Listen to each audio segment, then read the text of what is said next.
Oke, Assalamualaikum warahmatullahi wabarakatuh. Perkenalkan, saya Imam Herusanto dan teman saya, Mas Teguh Yuwono. Kami akan mempresentasikan apa yang telah kami buat pada mata kuliah Data Science. Eh, Presentasi ini kami khususkan untuk ujian akhir semester pada matkul Data Science ini, dan kami dari kelompok 401. Nah, untuk penjelasan pertama, rekan saya akan menjelaskan. Silakan, Mas Teguh. Baik, terima kasih Mas Imam. Baik, di video ini itu yang sudah saya dijelaskan oleh Mas Imam itu dikhususkan untuk ujian akhir semester ya di mata kuliah Data Science, Program Studi Informatika. Dan untuk teknik ini kita menggunakan klasifikasi ya, mengambil data set Jim, Customer, Peter, and Churn. Ya, lanjut Mas.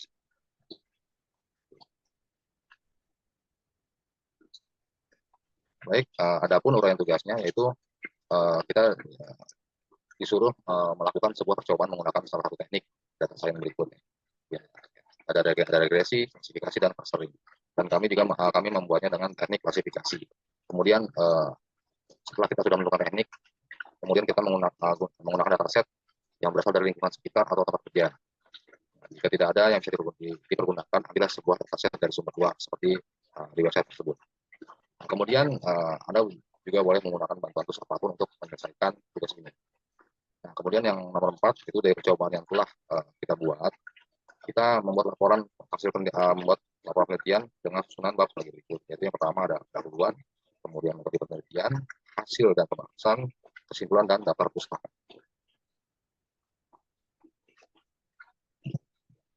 Nah, baik ya.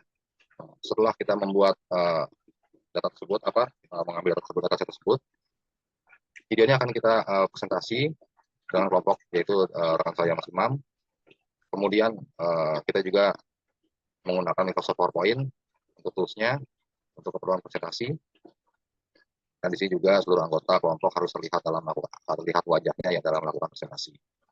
Kemudian yang terakhir yaitu mengupload hasil video rekaman kita di YouTube dan linknya di dalam lembar jawaban ujian yang dikirimkan melalui aplikasi LMS. Baik, yang pendahuluan itu dalam upaya meningkatkan retensi pelanggan dan memperkuat loyalitas mereka, analisis data menjadi sangat penting. Nah, dataset ini berfokus pada pelanggan sebuah gym dan menyediakan berbagai informasi yang relevan untuk memahami faktor-faktor yang mempengaruhi keputusan pelanggan untuk terus berlangganan atau membatalkan keanggotaan mereka. Dengan menganalisis data ini, kita dapat memprediksi kemungkinan pelanggan berhenti berlangganan atau churn pada bulan berikutnya, serta mengidentifikasi profil pelanggan yang penting dan mengembangkan rekomendasi strategis untuk meningkatkan kepuasan dan retensi pelanggan. Lanjut Mas Imam. Nah, untuk latar belakangnya sendiri, yaitu dataset ini berisi informasi mengenai pelanggan gym yang mencakup data dari bulan sebelumnya, serta berbagai atribut yang dapat mempengaruhi keputusan pelanggan untuk terus berlangganan atau tidak. Nah, kemudian di sini juga ada beberapa kolom penting dalam dataset ini, meliputi ada jenis kelamin, kemudian location, partner, promo price, telepon, usia, dan lifetime. Yaitu di mana menyediakan informasi tentang gender pelanggan itu jenis kelamin, kemudian location untuk menunjukkan apakah pelanggan tinggal atau bekerja di dekat lokasi gym yang dapat mempengaruhi kemudahan akses dan keputusan berlangganan.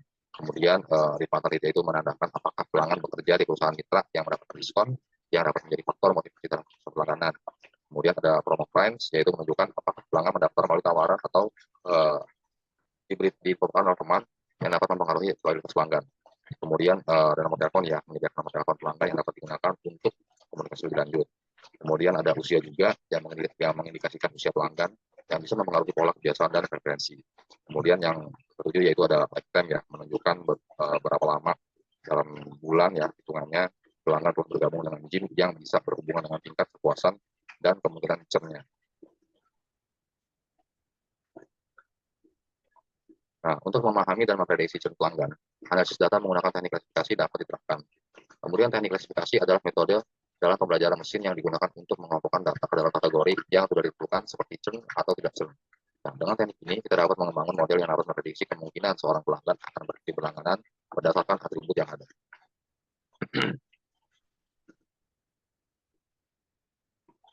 Nah, sini kita menganalisis data dengan teknik klasifikasi ya. Itu teknik klasifikasi seperti regresi, logistik, kemudian decision tree, random forest, dan support vector matching atau SVM. dapat digunakan untuk menganalisis dataset ini. Nah, berikut adalah langkah-langkah yang dapat diambil. Yang pertama yaitu pra pemrosesan data, yaitu proses membersihkan dan mempersiapkan data termasuk penanganan nilai yang hilang, encoding variabel kategorikal, dan normalisasi data akumen. Kemudian yang kedua ada pembagian data ya, membagi data set menjadi data pelatihan dan data pengujian untuk mengatur model dan mengujinya. Yang ketiga ada pemilihan model, menggunakan berbagai teknik klasifikasi untuk membangun model, memilih yang terbaik berdasarkan kinerja pada data pelatihan dan pengujian. Kemudian yang keempat ada evaluasi model ya, untuk mengukur kinerja model menggunakan metrik seperti akurasi, precision, recall, dan advanced score untuk menentukan seberapa baik model dalam prediction. Kemudian yang terakhir yaitu ada interpretasi hasil, yaitu untuk menganalisis hasil untuk mengidentifikasi faktor-faktor utama yang mempengaruhi trend dan mengembangkan rekomendasi strategis.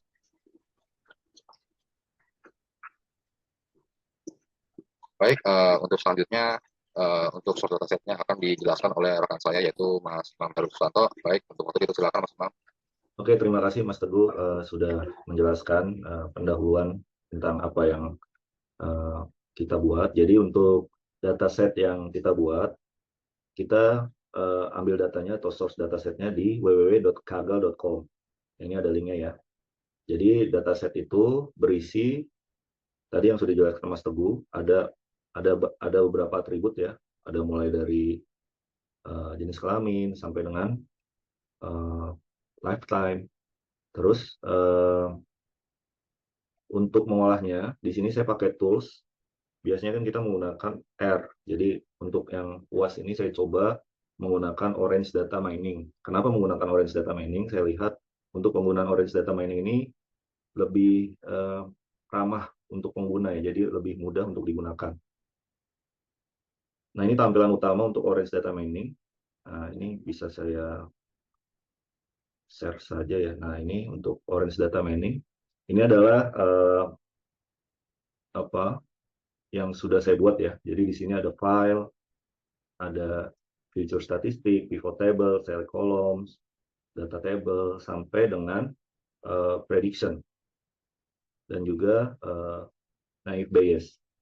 Jadi untuk singkat saja untuk Orange Data Mining ini, untuk filenya itu saya ambil, kita bisa klik ya. Nah, ini kita bisa klik. Nah, kita bisa ambil tuh, kita pilih filenya. Nah, tadi udah saya buat ya datanya di Jim John Asnyo. Jadi ini namanya saya tambahin new. Kenapa? Karena ada proses namanya cleaning data. Jadi persiapan untuk mempersiapkan data itu bisa kita olah ya. Nah, sudah dapat. Nah, ini data yang akan kita olah nantinya nih. Nah, untuk role-nya kita harus tentukan di sini target yang kita mau buat apa. Jadi di sini saya buat kita kan mau mengetahui apakah di bulan berikutnya itu terdapat pembatalan dari pelanggan atau tidak. Jadi ini kita tetapkan sebagai target. Dan value-nya kan iya dan tidak ya. Terus kita pencet, kita press apply. Kita klik apply ya. Oke. Setelah itu kita buat nih sebuah feature statistik dan pivot table dan kolom. Pertama, saya tadi tuh buatnya select column. Jadi kita tuh buat apa aja sih yang kita pakai di apa namanya di filenya. Nah, jadi yang kita pakai itu tadi udah ya, ada gender, near location, sampai dengan lifetime, targetnya churn, terus yang meta ini nih, frekuensi current month, dan lain-lain yang kita pakai. Setelah kita buat select column, kita buat juga pivot table supaya kita mengetahui nih, berapa banyak sih di data itu yang saat ini melakukan cancellation atau tidak. Jadi kita bisa lihat nih, di sini count iya, yang melakukan cancellation sebanyak 1061. Sedangkan yang tidak itu adalah 2.939. Ini kondisi untuk saat ini ya. Nah, mungkin saya bisa tampilkan sekilas saja ya. Nah, ini data untuk apa namanya dataset yang kita ambil dari dataset source itu ya. Nah, ini ada sekitar 4.000 nih. Nah, sekilas saja saya tampilkan. Saya close lagi ya. Nah, jadi dari 4.000 itu kita bisa, nah ini juga kita bisa langsung tahu nih ada rata-ratanya, ada mode-nya, ada media dan maksimum, serta sampai missing ya. Jadi langsung kita bisa dapat nilainya. itulah kemudahan untuk menggunakan uh, orange. Jadi lebih langsung kita bisa dapat tuh nilainya. Nah, terus setelah tadi ini sudah saya buat ya untuk mengetahui kondisi awal dulu. Nah, langsung saya buat data table. Data table tadi udah ya. Nah, setelah data tablenya udah, ini kan data tablenya ya. Nah, data tablenya meliputi hasilnya nih, targetnya nih, yang diwarnai dengan abu-abu ya, ini targetnya, tidak, dan lain-lain. Nah, kita kalau udah ada data table, kita bisa langsung nih menentukan tree-nya. Jadi kita buat tree. Jadi bisa langsung di sini nih. Atau kita bisa ditekan aja, nah pilih tree. Ini contoh kayak gini ya. Nah, tapi kita hapus aja kan kita udah buat ya. Kita hapus. Nah, untuk melihat hasil tree-nya itu kita tambahkan tree viewer. Nah, ini hasil tree-nya nih. Kita bisa tentukan level berapa yang kita mau. Nah, ini jadi bisa langsung ini level 1. Ini distribusi dari sun tadi ya.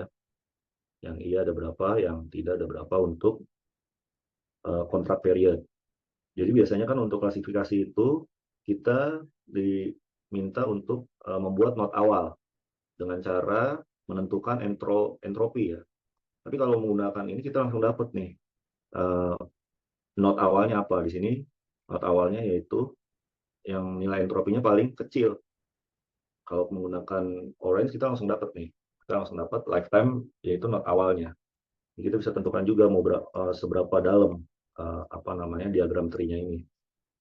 Semakin levelnya semakin banyak, ya, semakin banyak juga branch-nya. Dan di sini juga ada nih berapa nodes, ada berapa leaves. Ya, nodes-nya ada 647 untuk level 6. Ya, bisa tentukan juga target kelasnya yang iya berapa, yang tidak berapa gitu. Oke, itu untuk tree-nya.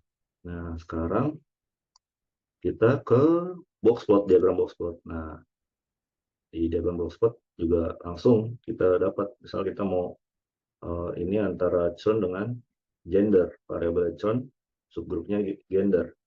Bisa juga kita mau ini location misalkan, langsung dapat ya nilainya, partner mungkin, atau variabel mau kita ganti. Jadi sangat fleksibel sekali. Sama halnya dengan scatter plot ya. Ini untuk scatter plotnya bisa diganti-ganti. Nah, ini lanjut ke apa namanya algoritma naive Bayes. Jadi kita kalau mau buat prediksi, saya buat namanya test dan score. Setelah test dan score, saya buat lagi naive Bayes-nya, sama saya buat prediction, kemudian evaluation result. Jadi dari test dan score ini, kalau kita klik, nah ini didapat beberapa nilai. Nanti ini akan saya jelaskan maksud dari nilai-nilai ini ya. Nah, ini yang iya, ini yang tidak. Oke, nah, yang tidak ya, evaluation result target. Jadi untuk yang iya itu ada sekitar 0,697. Yang tidak ada segini ya. Nanti ini saya jelaskan. Yang non. Nah, ini naik base-nya yang non nih. Ada sekitar 871. Ya, ini hasil NFBS-nya ya. Jadi mungkin saya print scroll aja. Nah, ini prediction-nya. Nah, untuk prediction, di sini kan kita menggunakan tadi algoritma naive Bayes. Kita lihat nih naive Bayes iya dan naive Bayes tidak. Jadi untuk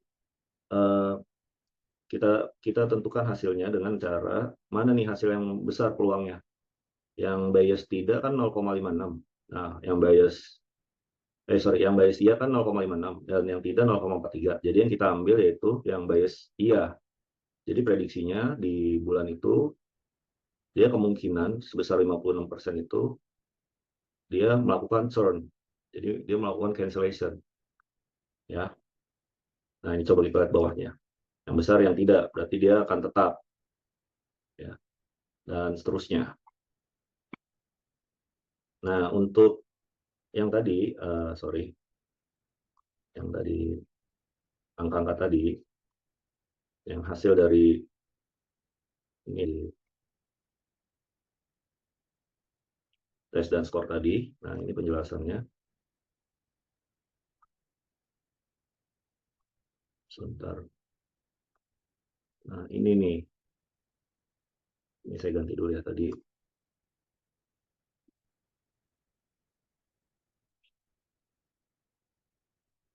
Jadi untuk cancellation tadi, saya langsung ganti aja di sini.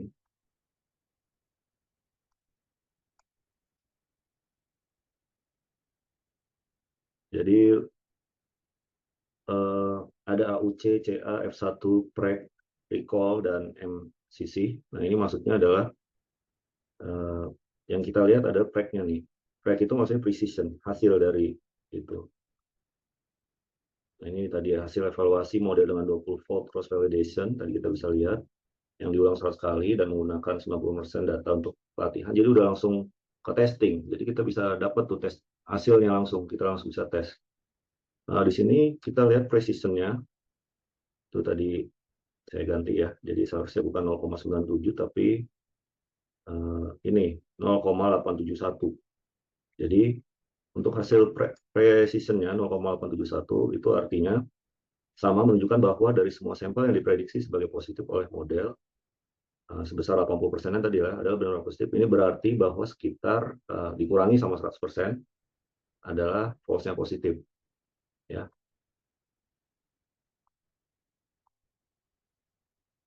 Nah, ini sampai ke hasilnya ya.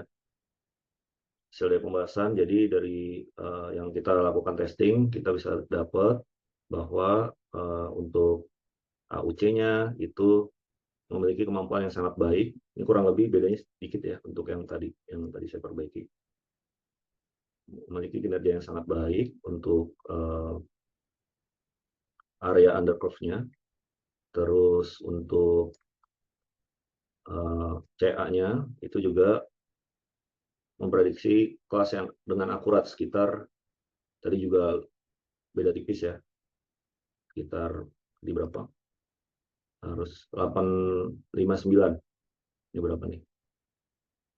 Sama ya, 859. Dan seterusnya sampai dengan precision. Menunjukkan bahwa sekitar, tadi kayaknya bukan 69 ya, 87,1% dari semua prediksi positif adalah benar-benar positif. Walaupun cukup baik ada ruang untuk memperbaiki akurasi prediksi positif. Ya. Jadi dari hasil dan pembahasan itu, saya bisa simpulkan bahwa hasil metrik-metrik ini menunjukkan bahwa model Anda memiliki performa yang baik dalam mengklasifikasikan data dengan kekuatan yang cukup kuat dalam membedakan antara kelas positif dan negatif, tingkat akurasi yang baik, dan keseimbangan yang baik antara kemampuan untuk mengidentifikasi kelas positif dan minimalkan false positif. MCC yang cukup tinggi juga menunjukkan bahwa model Anda bekerja dengan baik, bahkan dalam kondisi ketidakseimbangan kelas. Nah, untuk penjelasan dari kelompok kami seperti itu, kurang lebihnya mohon maaf. Mungkin cukup sekian. Bila bisa bilhaq, wastibukul khairat. Wassalamualaikum warahmatullahi wabarakatuh. Waalaikumsalam warahmatullahi wabarakatuh.